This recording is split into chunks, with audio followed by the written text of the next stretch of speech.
सुग्रीव, आपसे मेरा विनम्र निवेदन है कि आप अति शीघ्र अपनी सेना के साथ यहाँ से लौट जाइए।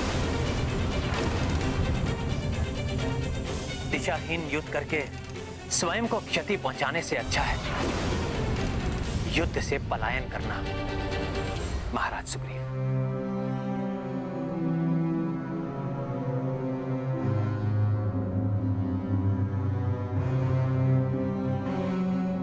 प्रभु, मैं संपूर्ण वानर सेना की ओर से आपसे क्षमा मांगता हूं। प्रभु, हैं तो सब वानर बुद्धिहीना। आप चाहें तो इस मूर्खता के लिए हमें कठोर से कठोर दंड दें, किंतु यहां से वापस जाने जैसा दंड ना दें। यहां से वापस जाने से अच्छा तो होगा कि हम अपने जीवन का अंत कर दें। प्रभु, प्रभु, हम अपनी देह का त्याग कर सकते हैं, परंतु आपको इस प्रकार छोड़कर नहीं जा सकते। प्रभु, नहीं जा सकते, नहीं जा सकते प्रभु।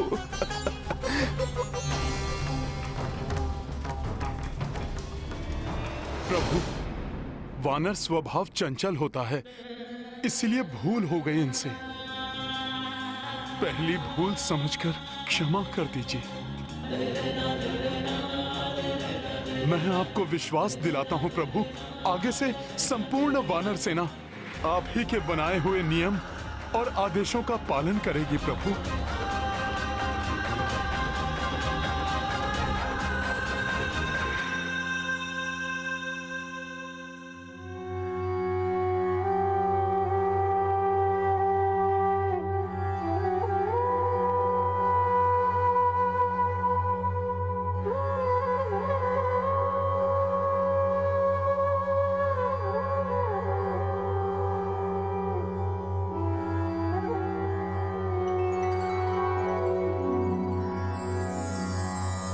हे राम, आप दया के हैं सागर, हम मूढ़ बुद्धि सब भालू वानर।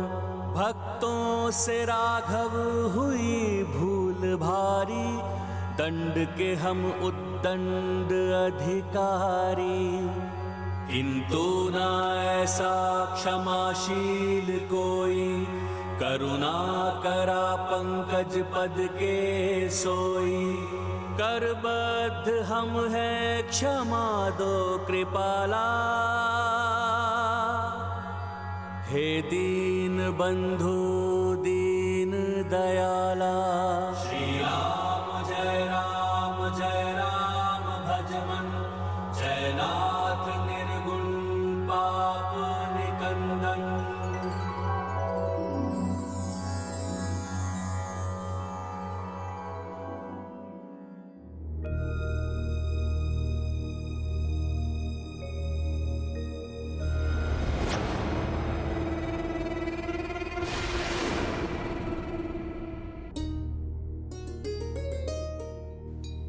उठिए मित्र सुग्रीव।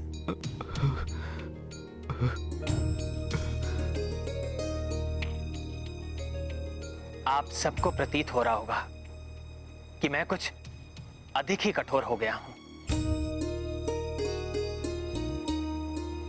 इस युद्ध को विजित करने के लिए और अपने सैनिकों के जीवन को अनावश्यक हानि से बचाने के लिए हमें कठोर नियमों एवं अनुशासन का पालन करना आवश्यक है।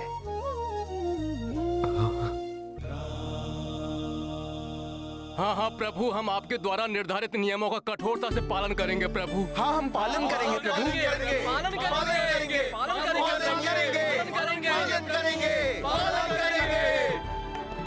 उचित है।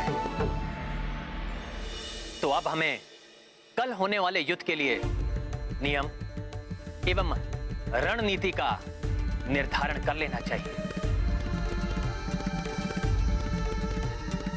श्री रामचंद्र की जय, श्री रामचंद्र की जय, जय श्री राम, जय श्री राम। विभीषण जी, आप तो रावण के बारे में सब जानते हैं, आप ही बताइए सर्वप्रथम वो क्या करेगा, कौन होगा उसका प्रथम लक्ष्य?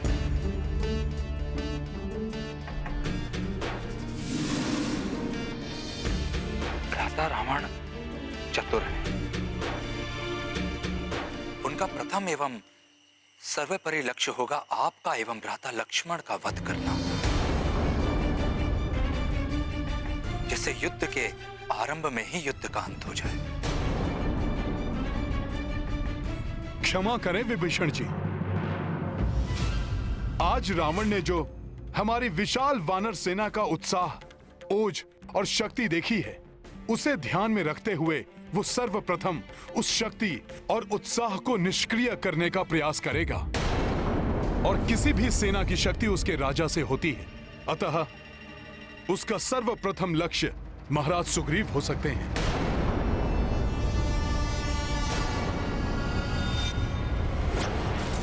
सुग्रीव ही होगा हमारा प्रथम लक्ष्य। उसके अंत के साथ ही उसकी विशाल सेना का भी अंत, और उसके पश्चात वो वनवासी नर अपने घुटनों पर चलता हुआ आएगा हमारी शरण में।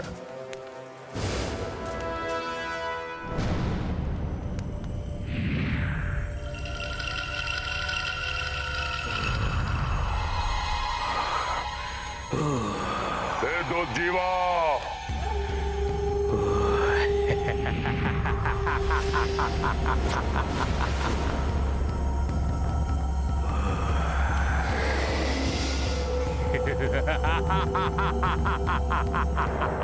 ये है संपूर्ण वानर सेना।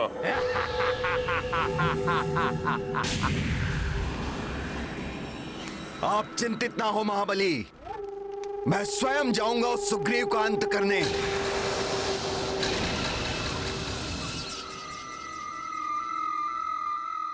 हनुमान का अनुमान सत्य है। महाराज सुग्रीव की सुरक्षा हमारे लिए सर्वोपरि है। अतः महाराज सुग्रीव सदा सेना के मध्य में ही स्थित रहेंगे और उनके निकट हमारे महाबली योद्धा विभिन्न सुरक्षा पंक्तियां बनाकर इन्हें चारों ओर से घेरे रहेंगे। नहीं प्रास्त, तुम नहीं, हमारे रक्ष योद्धाओं में अनेक तरुण योद्धा है, जिनमें से एक है महाविनाशक योद्धा अग्निकेतु, जो क्षण भर में अपने रसायन से जलाकर किसी को भी भस्म कर सकता है।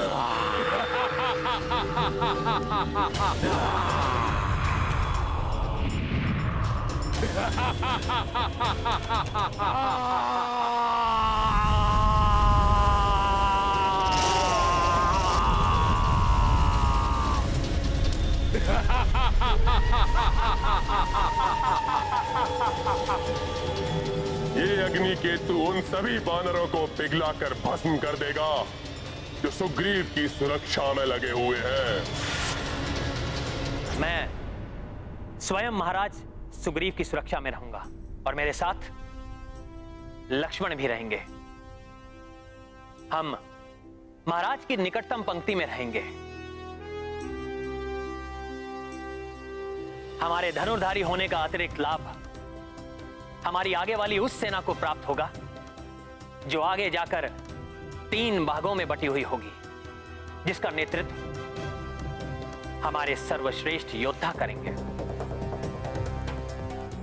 तो ठीक है, प्रभु श्री राम की सामने वाली पंक्ति का नेतृत्व मामा श्री जामवंत और युवराज अंगद करेंगे और उनके सामने आने वाले शत्रु को ढेर करने के लिए आगे होंगे महाबली नल, नील और सुषेण जी, और उनके पीछे दूसरी पंक्ति में गवई, गवाक्ष और गंधमादन। किंतु स्मरण रहे, भ्राता रावण आकाश एवं पाताल से भी आक्रमण करने की क्षमता रखते हैं।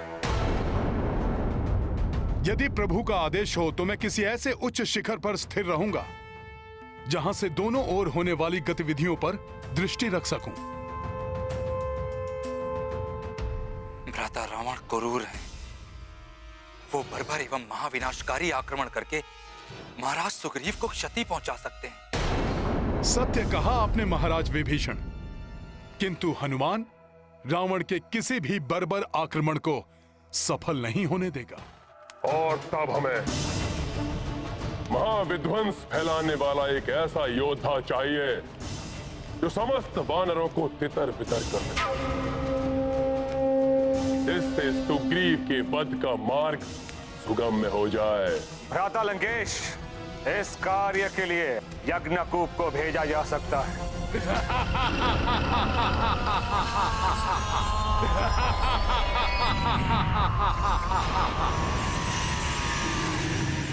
यज्ञकूप के भीषण चिंगाड़ की उठने वाली तरंगे इतनी घातक हैं कि निकट में खड़े हुए बड़े से बड़े योद्धा के कंठ फट जाते हैं।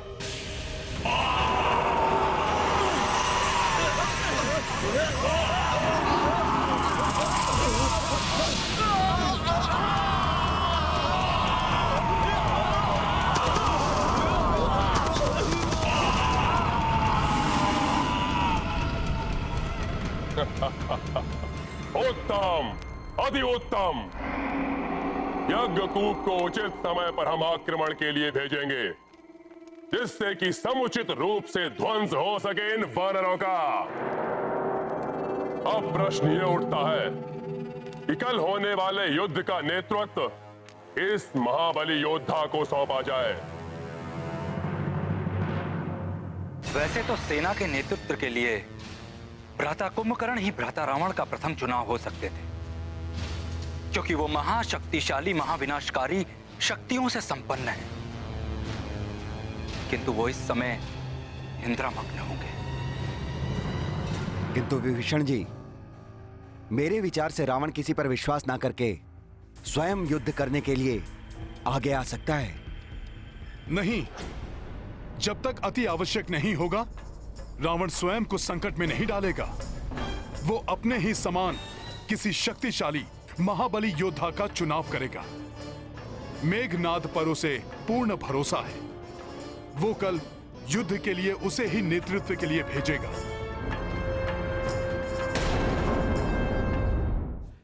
मेरे प्रिय पुत्र मेघनाद, कल युद्ध में सेना का नेतृत्व तुम करोगे।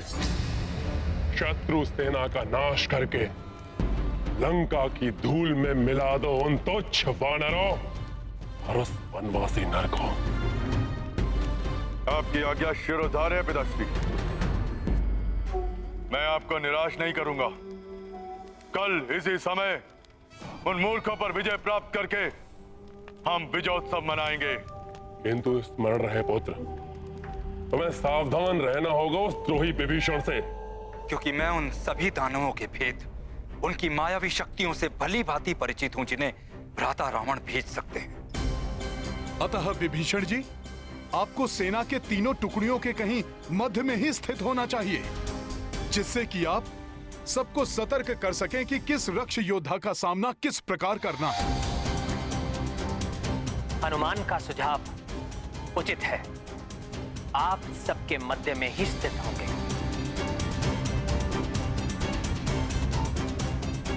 सत्य है पिताश्री। मैं अपने साथ महाबली महामायावी योद्धा आक्रांता को ले जाऊंगा। काका श्री विभीषण को भी इस विषय में कुछ ज्ञात नहीं। मुझे भी कुछ ज्ञात नहीं है आक्रांता के बारे में युवराज, क्योंकि वो पाताल लोक में भी गुप्त रूप से ही निवास करता है। वो एक महाविनाशक राक्षस है।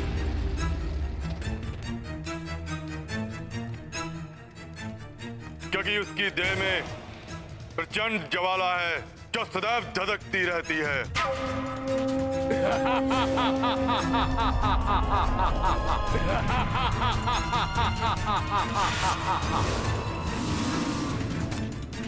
वह अपनी इच्छानुसार अपनी देह से कहीं भी संहारकारी विस्फोट करने की शक्ति रखता है।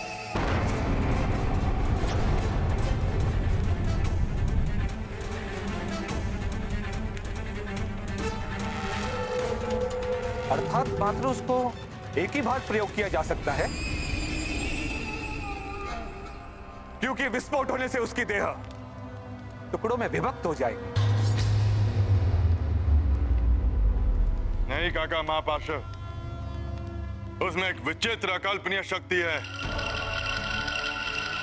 इसके देह के टुकड़े होने के बाद स्वतः ही पुनः स्थापित हो जाते हैं। उसकी देह के टुकड़े स्वतः ही जुड़ जाते हैं और वह पुनः अपनी पूर्व स्थिति में आ जाता है।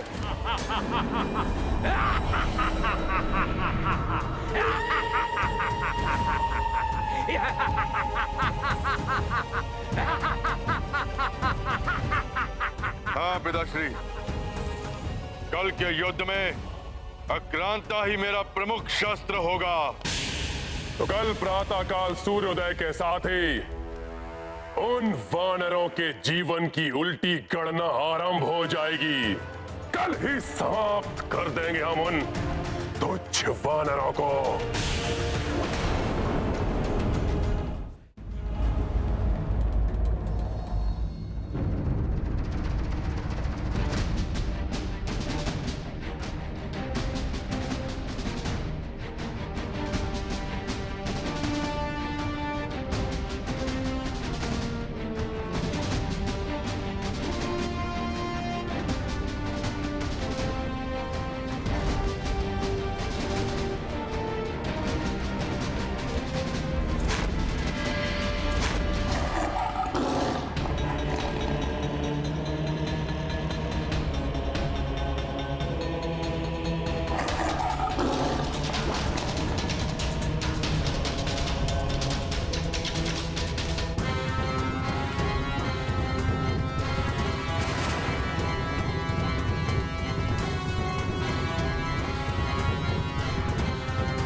क्या अभूतपूर्व क्षण है ये।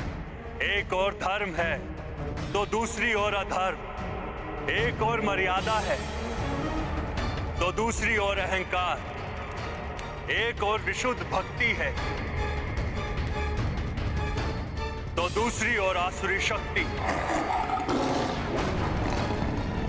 इनके मध्य होने वाले भीषण महासंग्राम का साक्षी कौन नहीं बनना चाहे।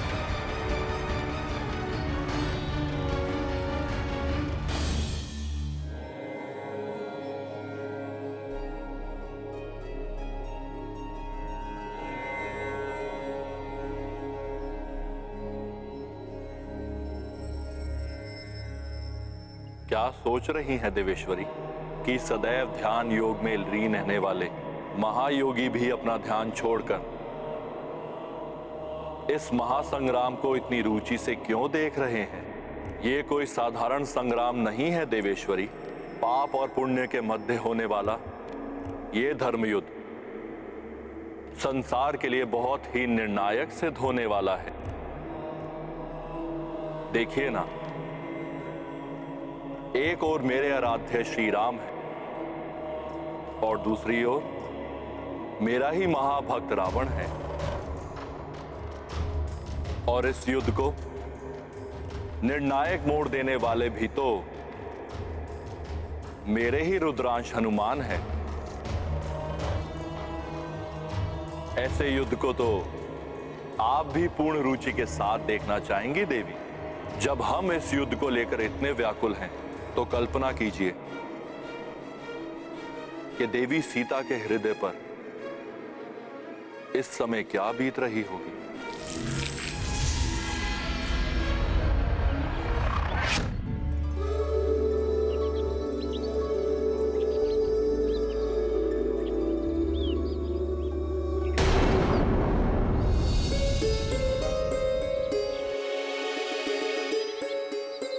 मेरा मन भी उद्विग्न है अनला।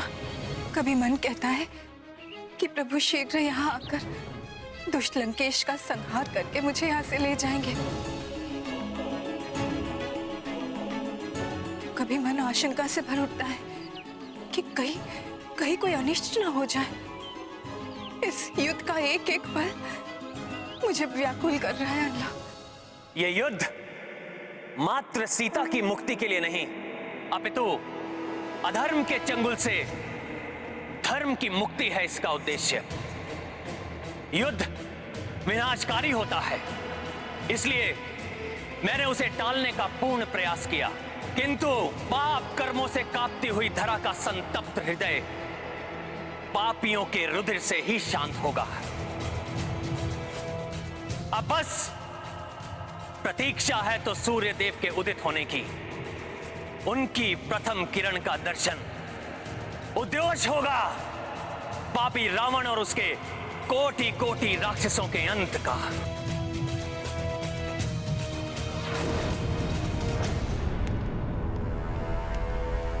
आज के सूर्य से उदित होने वाली प्रथम किरण कहीं मेरे हृदय को अंधकार से न भर दे।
जम्बूराक्ष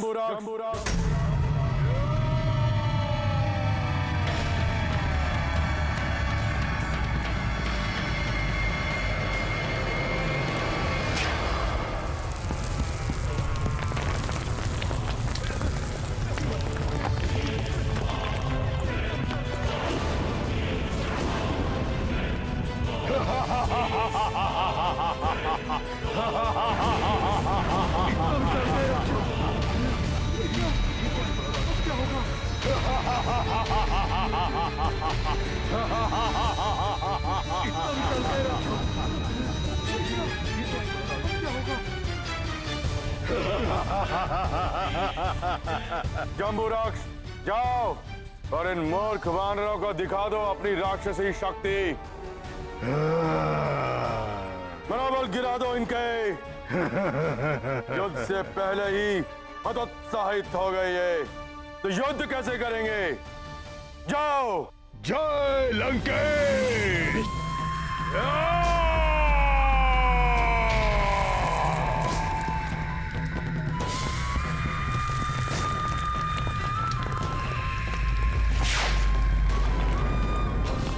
ये तो महाभयानक दानव प्रतीत हो रहा है।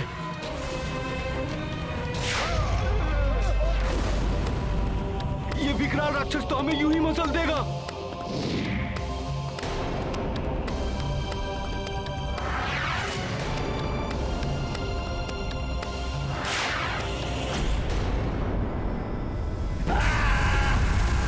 अद्भुत जम्बूराक्ष, सारी वानर सेना तुम्हारे भय से थरथरा उठी है। क्या युद्ध लड़ेंगे ये? अच्छा, भयभीत कर रहा है मेरे मित्रों को।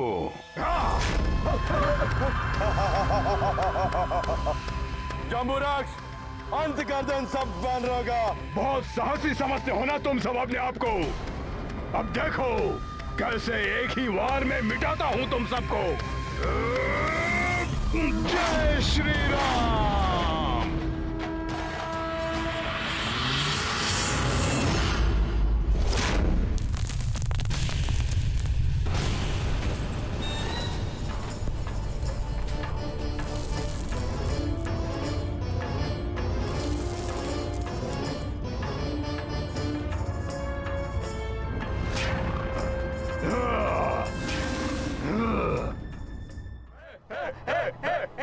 विकराल राक्षस का भय दिखाकर हमारी सेना का मनोबल तोड़ने की चाल तो उल्टी पड़ गई मेघनाथ। अब मनोबल टूटेगा तुम राक्षसों का। धन्यवाद हनुमान।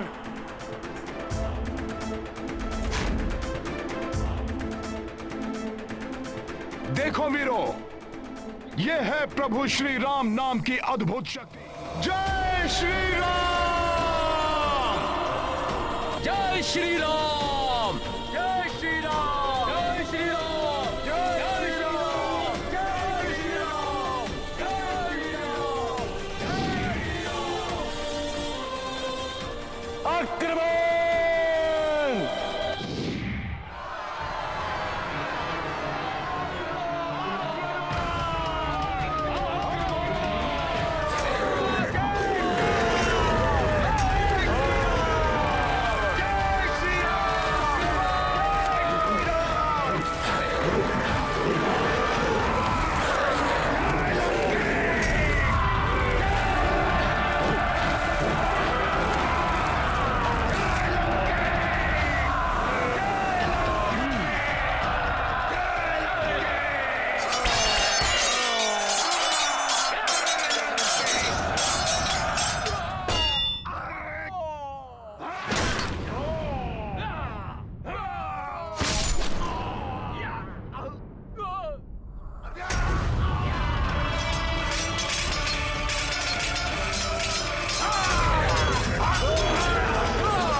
सखा, अपना पराक्रम दिखाओ।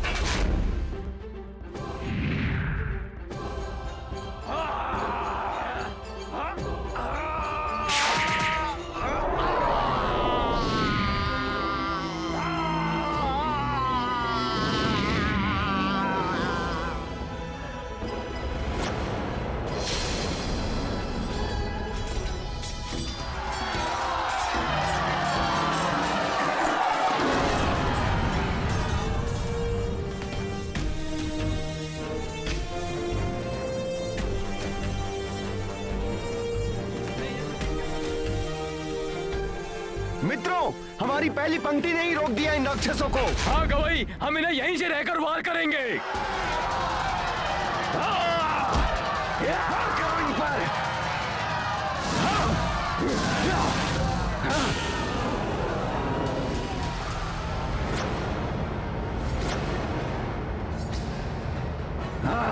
वानरों, तुम्हारा इतना दुस्साहस! मेरे रक्षवीरों, आगे बढ़ो और मसल दो इन वानरों को।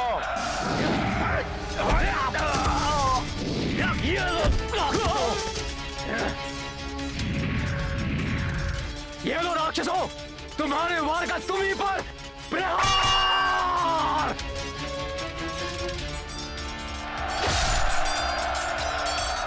प्रभु, हमारी वानर और रिक्ष सेना बड़ी वीरता के साथ लड़ रही है। मेरा मन भी कर रहा है, मेरी भुजाएं भी फड़क रही हैं कि रणभूमि में कूद जाऊं और इन असुरों को धूल में मिला दूं। आपकी सेना भली भांति ये कार्य कर रही है महाराज सुग्रीव। किंतु भैया, मेघनाद बड़ा ही मायावी है। अपनी सेना को पराजित होता हुआ देखकर वो अवश्य ही राक्षसी माया का प्रयोग करेगा।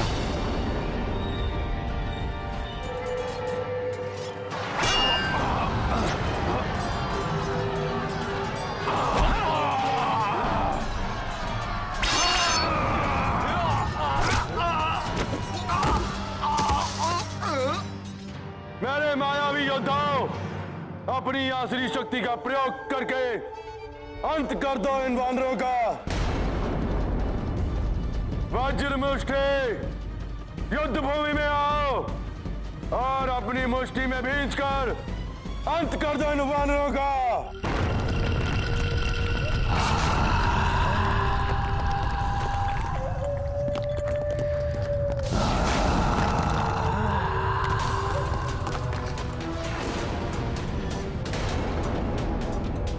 ये तो अति विशालकाय दानव है।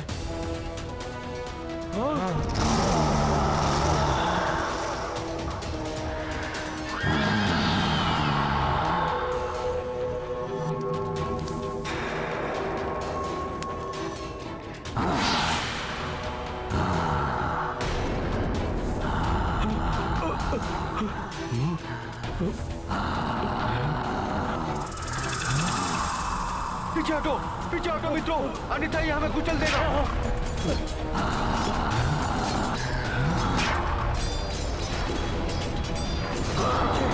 संभल कर। पीछे हटो।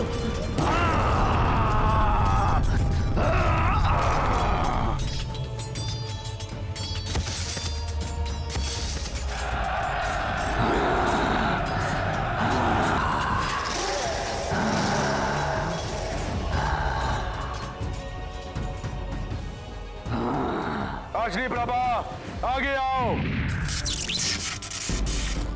और अपनी विद्युत प्रभा से दिग्भ्रमित करके इन वानरों का सारा उत्साह समाप्त कर दो।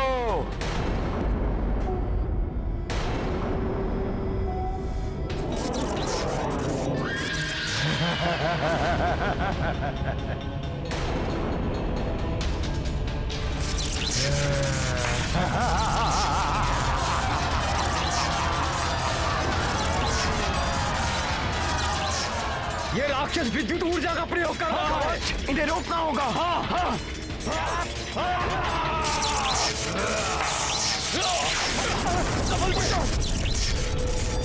प्रतापन, आगे बढ़ो और अपने विनाशकारी नेत्रों से विध्वंस कर दो इन वानरों का।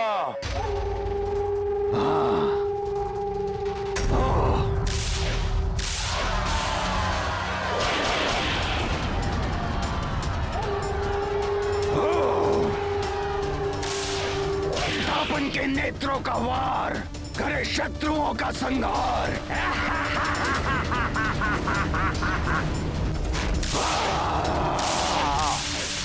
इसके नेत्रों में तो विचित्र मायावी शक्ति है। मित्रगण, तुम तो चीते से भी द्रुत रहो। अपनी द्रुत गति से संहार कर दो इन वानरों का।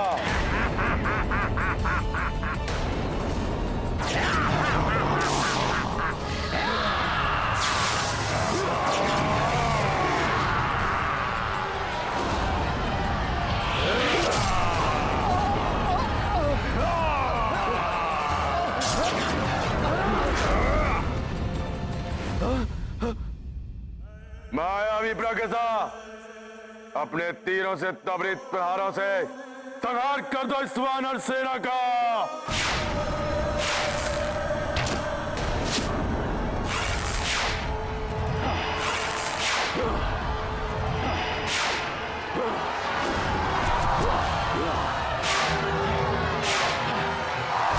प्रतीत हो रहा है मेघनाथ ने असुरी शक्ति वाले समस्त राक्षसों को एक साथ ही भेज दिया है। मुझे किसी भी प्रकार से इन मायावी राक्षसों से अपनी सेना की रक्षा करनी होगी।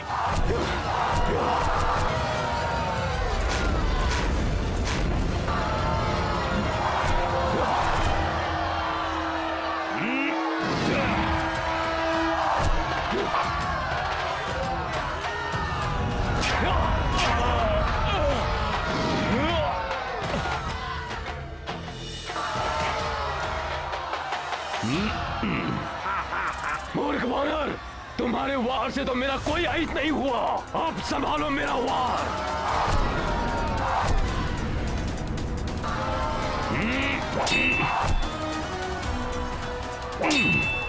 ये सब भ्राता रावण के तरुण राक्षस है।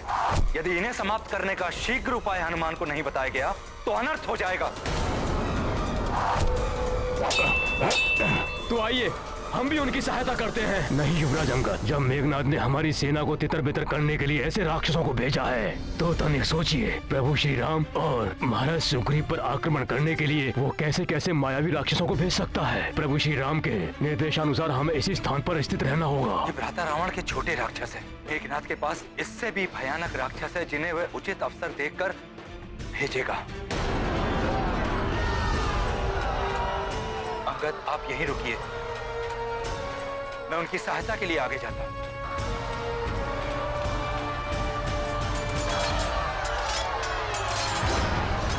एक भी वानर बचना नहीं चाहिए।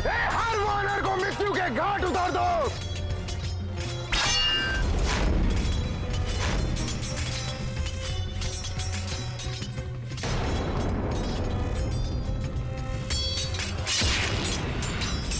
राधा मेघनाथ, द्रोही निकल आया है सुरक्षा घेरे से। भाद्रघाती काका विभीषण वानरों की सहायता करने के लिए आगे बढ़ रहे हैं। इसी अवसर की तो प्रतीक्षा थी मुझे। द्रोही को समाप्त करने का पूर्ण कार्य आप मुझे करने दीजिए भ्राता।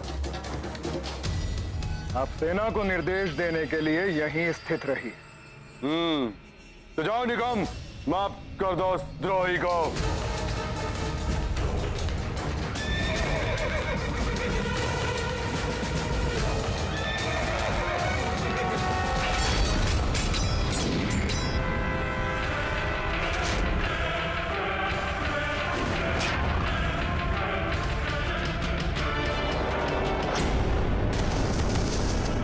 ये राक्षस तो महाराज विभीषण की ओर बढ़ रहा है।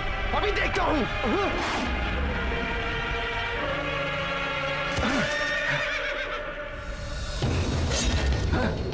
सर्वप्रथम मेरा सामना करो दुष्ट राक्षस। वानर, प्रतीत होता है उस द्रोही से पूर्व तुम्हारी मृत्यु लिखी है निकुंभ के हाथों।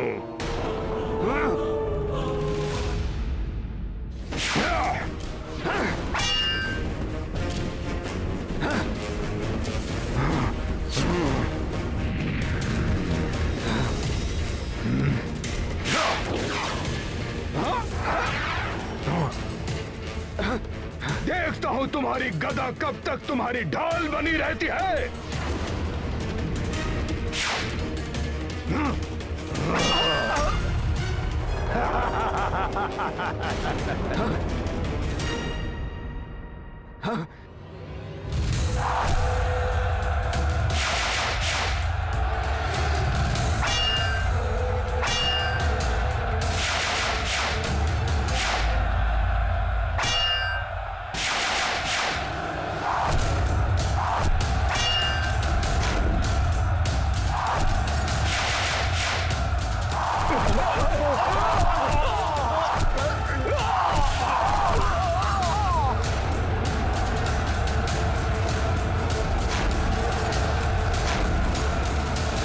भैया, ये राक्षसी सेना हमारे योद्धाओं पर भारी पड़ रही है। हमें उनकी सहायता के लिए जाना चाहिए। कुछ नहीं होगा भ्राता लक्ष्मण।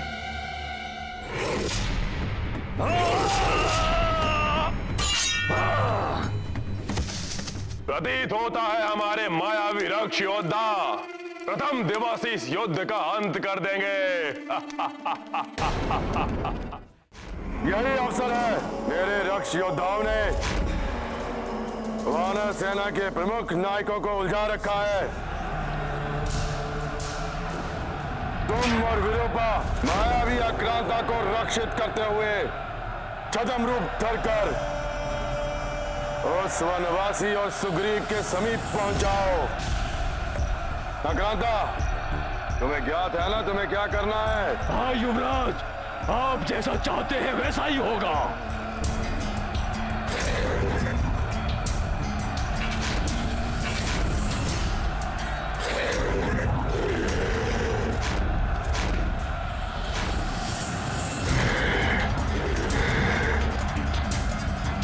यही करना है तुम्हें आक्रांता।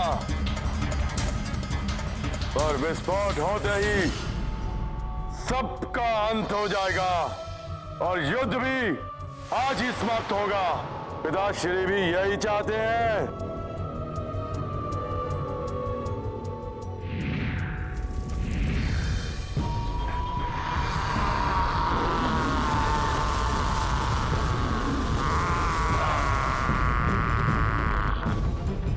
हाँ युवराज, जैसा आप चाहते हैं वैसा ही होगा।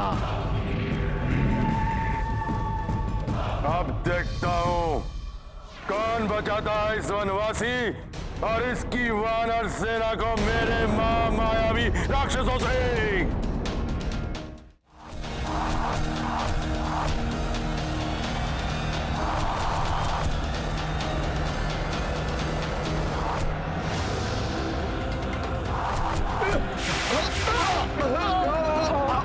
मेरे प्रहार से तुम लोगों को कोई नहीं बचा पाएगा।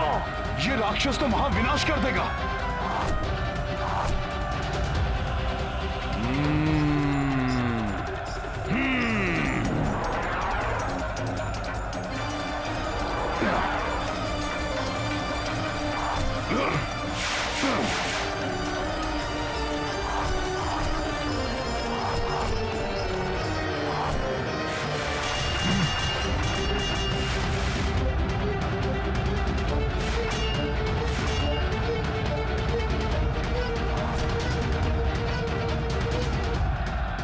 हनुमान, इस मायावी प्रागस का अंत मात्र इसके चलाए हुए तीरों से हो सकता है।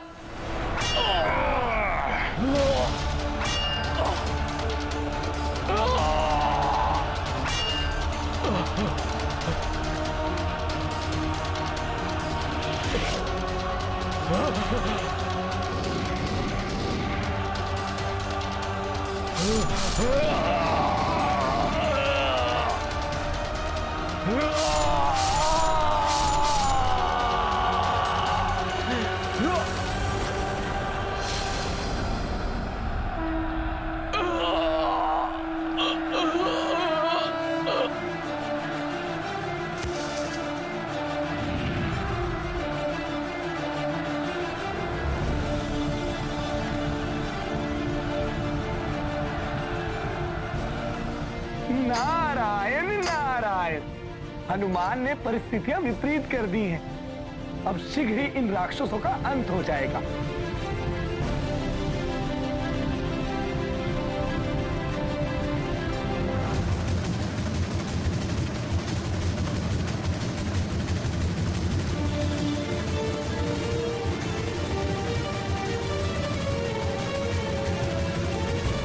सच्चा योद्धा वही है जो युद्ध में छल से नहीं बल और बुद्धि से शत्रु का सामना करे।